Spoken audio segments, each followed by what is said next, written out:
Welcome to the Talking HealthTech podcast. My name is Peter Birch. Today on the show, I'm joined by Dan Stinton, CEO of Healthengine. G'day, Dan. How you going? G'day, Peter. Thanks for having me. It's great to have you on the show. And only a few days ago, we caught up and recorded a brief conversation at the Best Practice Summit in Brisbane, but really looking forward to doing a bit more of a deep dive and get to know you. We've not done an episode of the podcast. We've had previous conversations on Talking HealthTech with other people from within Healthengine, so it's great to have you here on the show today. Good to finally be here. Sorry it's taken me so long. No, that's okay. Hey, look, there's probably a bit to catch up on too, because I guess when I look at it, your background is not in healthcare. You've been the CEO for like 2 years now, but you've got a different background. Tell me a little bit more about why Healthengine, and I guess it's pretty good because you're still here. So how does that? Well, what was that pathway? Yeah, I mean, look, I've got a background in digital media, which I appreciate is probably a little unusual to come into this role. But I've always been at the sort of the tech side of media, if you like. So my last role was running The Guardian in Australia, and prior to that, I was head of digital for Seven West Media. But during that whole period, I've invested in various health tech companies along the way. My family's got a pretty strong history, and a lot of them work in the industry as well. So I'm not coming to it completely cold. And yeah, look, this was appealing to me. At the risk of getting carried away, I wanted to, when I left The Guardian, I wanted to get back into tech, and healthcare in particular was really interesting just because, there's usually a purpose to it more than just making money, which was important to me. So that was, I guess, the main appeal of the role. Yeah. Amazing, interesting. I do see some parallels, and I imagine the internet and online discovery and online connectivity, all of that. There's some bridges there, so that's an interesting mix. And look, now been in the role for a little bit. How do you talk about what's changed in Healthengine over the last couple of years?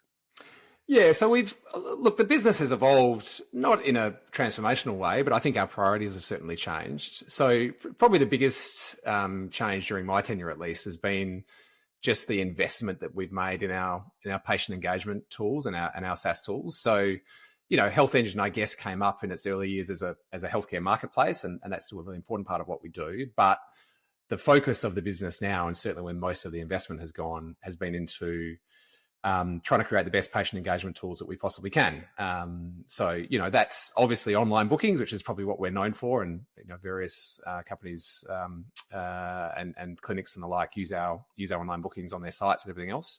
But it's a lot more than that now, right? So we've got waitlist functionality, which I think is fairly unique to us. We've got payments, we've got recalls and reminders, we've got custom forms, and we've got about a 35 plus product and engineering team, and more than half of that team is focused on this area of the business. So I guess that's probably the first change of priority, if you like, in terms of the stack, is we're focusing much more on that. The other big change, I mean, not this is necessarily a massive change, but I guess another focus for us has been when it actually comes to Healthengine, the healthcare marketplace from a consumer and patient point of view, is we've just really tried to broaden that out. So, we've got 10,000 practices that are listed on the marketplace now. And, GP is still hugely important for us and foundational to that. But we're also growing really, really rapidly in dental, most of the physical allied verticals. We've just gone into specialist. We're in pharmacy. So we're really trying to create a service for a patient's point of view where their entire care team can be managed on the one platform. We think there's huge benefits to healthcare providers in doing that. We also think there's huge benefits to patients. So yeah, if I could summarize it, more of a focus on our patient engagement SaaS, and the second priority is broadening our marketplace. Yeah, got it. No, that's interesting. I mean, even on the marketplace side, we often talk about how fragmented care can be across different modalities in healthcare. So I can see the value in trying to be part of that bridging of all the gaps. And there's information that flows through Healthengine, and probably insights and things that can help a patient on that journey and not feel so clunky along the way. And I guess I think about too, as those services and things broaden on the SaaS side, like it is interesting seeing the evolution of Healthengine and a lot of I guess people outside of healthcare, just the general public who engage with Healthengine might just see it as the appointment booking thing that their clinic has on the front end, but it can evolve right out into services too. And I know sometimes you could lean into enabling others to provide services. Other times, I've even seen tech companies then start to deliver care from within their own kind of service capability. Strategically, where do you see it continuing to evolve out in those two particular, I guess, streams around the marketplace and the SaaS side, or is there kind of opportunity to deliver more services at Healthengine Direct? I'm just always curious about how these kind of things evolve over time. Yeah, we are not in the business of providing care, right? So we're pretty clear on that. And we stay out of not typically, we do stay out of the clinical side of what our customers do on the provider side. So we see our role and where I think we add the most value to healthcare providers and the industry broadly is we see our role as effectively making it as efficient and as easy as possible to engage with patients up to an appointment and to engage with patients post an appointment. But we don't get involved in the clinical side of things. We don't get involved in providing care. That's a different business, and it's really that's what our customers do. So our job is to help our customers deliver care better and have more time to focus on that.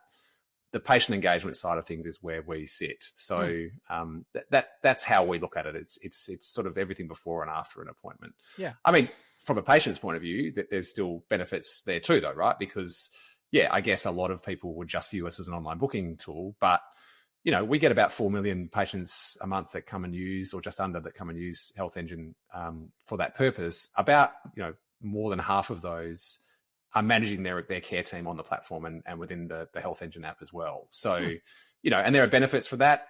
We're not there yet, but we're certainly putting a lot of effort into getting to the point where we're going to make it easier for patients to be able to share records, which is obviously a topic that comes up at this podcast a lot, and make sharing those a lot easier between their care team and they can now manage their scripts on our platform and those sort of things as well. But again, it's not the care itself. It's just how do we facilitate and make it easier for the care team to deliver that with the patient engagement tools. Interesting. No, that makes a lot of sense. And I guess in this day and age, and with emerging technologies and things, when I think about efficiency and making things easier, my mind goes to artificial intelligence. And I have, at the time of this recording too, you've made some great announcements about Helen last week as well. Tell me about what's going on there. Yeah, Healthengine's Helen, slightly old school name, but hopefully people get the alliteration. We just launched this product like literally just last week, but it's sort of the latest stage in our product development cycle, which we've been working on for almost a year.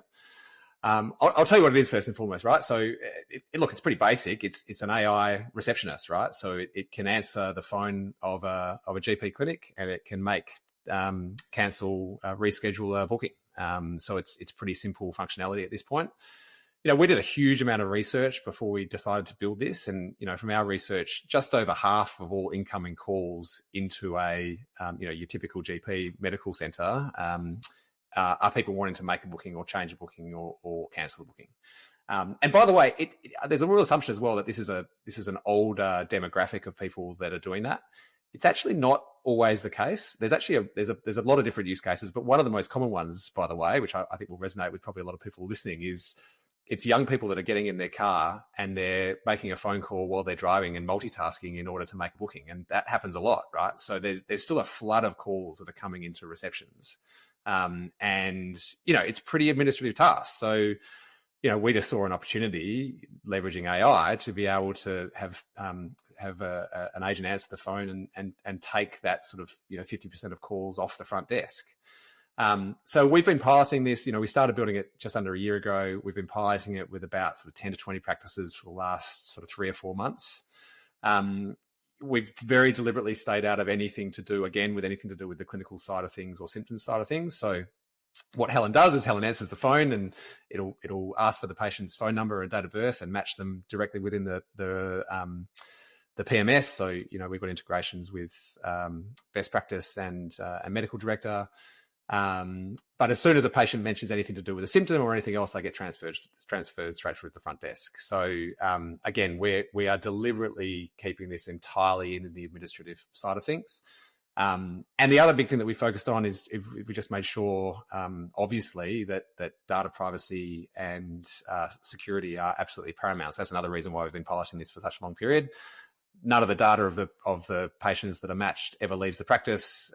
It's again just purely we identify the patient with what they tell us. We make a booking, change a booking, or cancel a booking, and then we leave the care to the clinic.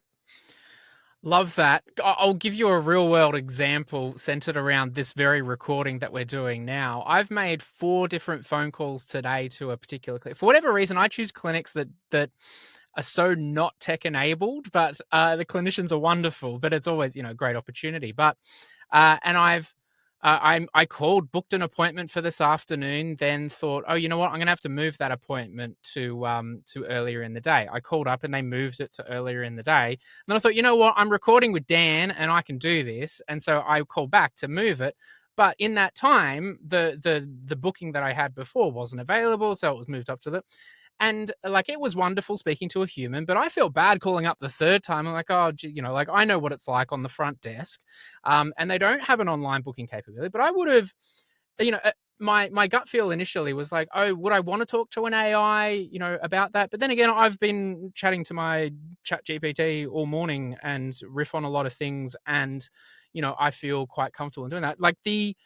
I'm going to be so curious to watch what the sentiment is socially, across the population of, whether people would want to engage with this. And I could see in my example that would have saved at least 15, 20 minutes of the receptionist just dealing with me kind of changed my mind a few times. And if that could all be front and loaded through the Helen, for example, that makes a lot of sense. Yeah, I mean, we're here to help, Peter. So perhaps you could perhaps you could pass on. Well, this I'll go this afternoon. Yeah, I'll take this episode down. But what's your take on the directionally where it's going? Because I think years and years ago when more IVRs were introduced into phones, and you start answering the phone, you say, "Oh, I'm speaking to a recording," and people go, "Oh, well, it's a recording," but then you kind of learn to accept it as well. So yeah, I'm curious to see what your take is. Yeah, I mean, look, we actually did quite a bit of research onto this, and to see how patients would feel about interacting with it. And by the way, I should have mentioned this at the outset. We declare upfront to the patient that they're talking to a bot. You wouldn't necessarily know that, by the way. I mean, the tech is so amazing now, and the voice is so lifelike now that you wouldn't necessarily know that you were speaking to a bot, whether you if we didn't declare it. But we think it's important that we do declare it. Yeah. Look, some people hear that it's a bot and immediately say transfer to the front desk because they just don't want to deal with it. But here's why: on the whole, from the research we did, about just under 80% of people, if I recall correctly, were comfortable talking to a bot. And here's another reason why, or here's a reason why I think that's going to go up. The other advantage of this is you're never waiting on hold. You're never waiting on hold to speak to someone for this to happen, right? So the benefit to that from a patient point of view is pretty obvious, right? And not only that, but you can have 30 calls coming in at one time, and all of those 30 calls can be dealt with at the same time. And you can do this after hours and on the weekends and in peak times and whatever else. So yeah, look, obviously norms are changing here, and some people are going to be more uncomfortable with this than others. But when the benefit is you're never having to wait on hold and you're able to reschedule your booking, and we've got much more functionality than that coming as well, I think that almost all Australian patients and consumers are going to be like, well, that's absolutely a much better circumstance than where we are now. And by the way, the bot, even though it is a bot, is super friendly too. It's not an unpleasant experience, by the way, engaging with Helen. No, and actually I did mention the third phone call in that whole process was the line was engaged because this clinic still can only take one phone call at a time. So obviously someone had got in. So again, we're here to help. Yeah, no, there you go. I'll get my commission check on the way through. But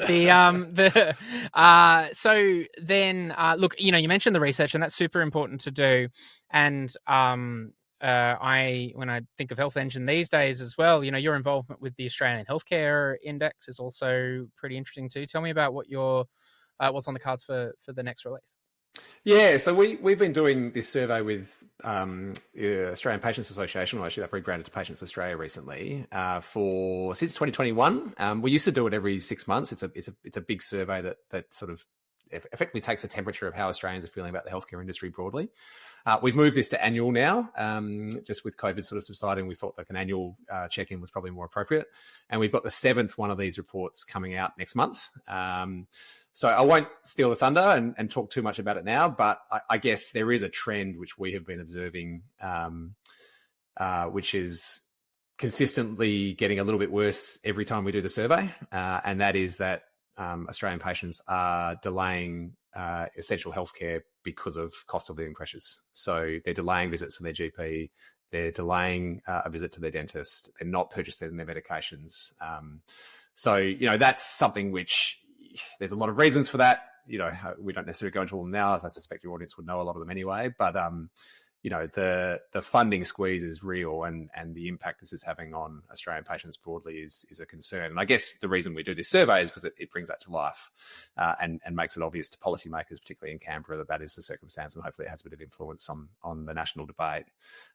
It's not all bad news, by the way. I mean, on the whole, the Australians rate the Australian healthcare industry really strongly, and in fact, it came up a little bit in terms of rating, 7.2 out of 10 this time. So, I think Australians on the whole realise we've got a pretty good healthcare system here. Obviously, there's room for improvement in areas, but on the whole, I think Australians are pretty thankful for it.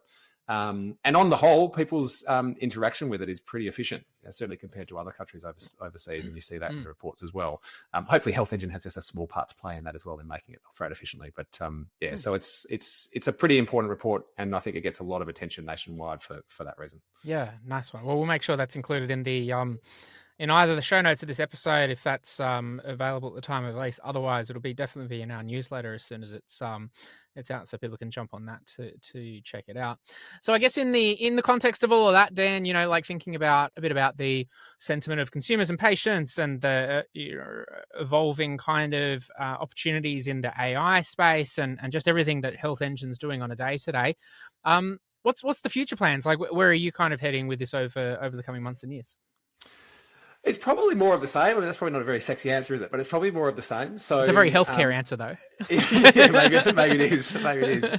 I mean, look, we're going to be investing more and more in patient engagement, as I've already mentioned, and we think that AI. Look, I know this is a bit of a cliche, but we do think that AI is just going to play an increasingly important role in that, right? So we've started with Helen with this AI receptionist, but you can obviously see the potential of taking the load off the front desk of any medical center in time. So at the moment we're starting with GPs. I think there's a pretty good chance that we'll be taking this functionality across other verticals that we're in as well, and also then starting to build in some additional functionality into that. So is there a role? And well, we think there is a role, but there's a role for AI to play in sort of outbound recalls and reminders to patients and those sort of things, and automating as much of that process as we possibly can. Don't get me wrong, we think that this is a productivity enhancer. We think that there's always going to be an important role for people to play and humans to play in this. But what we're really optimistic about and hopeful about with what we're doing with our tech is the more effective we are at building these patient engagement tools and taking the load off the front desk, the better quality of care and the better interactions that patients are going to have with that front desk once they get into the clinic. And again, sort of, we don't get involved in that side of things. We try and make everything efficient and lead up to and post it. So that's on the SaaS side of things and the tech side of things. The other places, part of this is just our marketplace, right? So healthengine.com.au and our app, it's growing really, really strongly. I mean, it's almost up 20% year on year for us. So we're starting to get some pretty, not starting, we're continuing to get some really good engagement from Australian patients and Australian consumers there. We've got a lot of investment also still to come into that and improving the patient experience as they engage with it. And so we think that's going to continue to grow, and we'll just keep plugging along. Now, look, and there's something in that too, in terms of just as we were talking about the, utilizing AI and other tools to improve efficiency. And yes, absolutely, that allows more time to care, and we touch on that a bit. But something I see too is that, particularly in the allied health space, but it doesn't matter. Like, as the needs of healthcare is evolving, and there are very niche specialists who are particularly good in a certain area.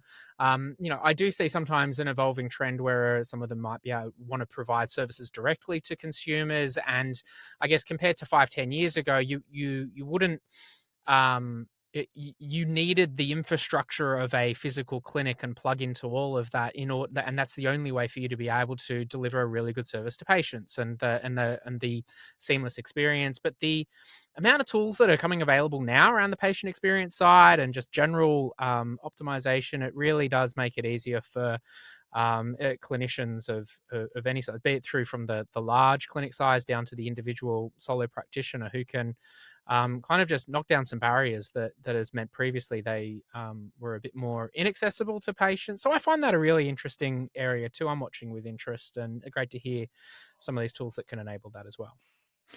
Yeah, I mean, I think what you're touching on, right, is virtual care, right, and the ability for a lot of these practitioners now to be able to deliver care, in those virtual settings. Obviously, that's better in some circumstances than others. We, again, as part of the SaaS tools that we provide to practices, we do have, telehealth capabilities, for example, for practices to be able to make it easy for practices to be able to provide those telehealth services to their patients. This has got a bit of a topic of much discussion lately, I think it's fair to say, but I would make the point, though, that for us, we do see this, we do see that consumers are adopting this, but it's a pretty small proportion of what we do so far. We do about 1 million bookings a month, as I think I mentioned.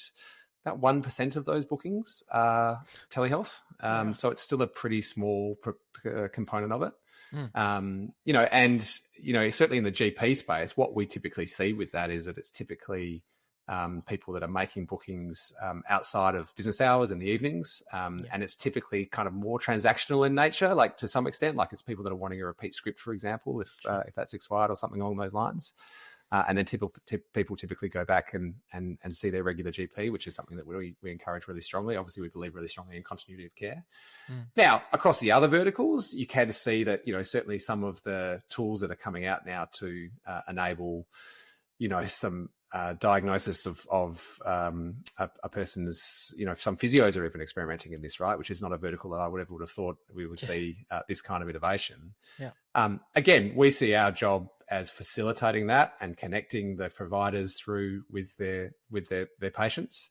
And if our platform can help make that happen easier, then great. But again, we're not in the business of providing care. That's not what we do. So we think that we're monitoring this pretty clearly. We think that we can potentially help facilitate more virtual care when it's appropriate. But again, it's up to our practitioners to drive that. Amazing. Clear strategy, and it's been really great to sit down and kind of dive into it a little bit. Dan will make sure the details for Healthengine in the show notes of this episode. And of course, there's a listing on our website as THD Plus Company Partners. So yeah, keen to follow along and looking forward to catching up again soon, mate. Thank you so much. Thanks for having me, Peter. Appreciate it. We hope you enjoyed this episode of Talking HealthTech. Make sure you like and subscribe and share this episode with someone who might find it valuable. For more information and resources about healthcare innovation, visit talkinghealthtech.com.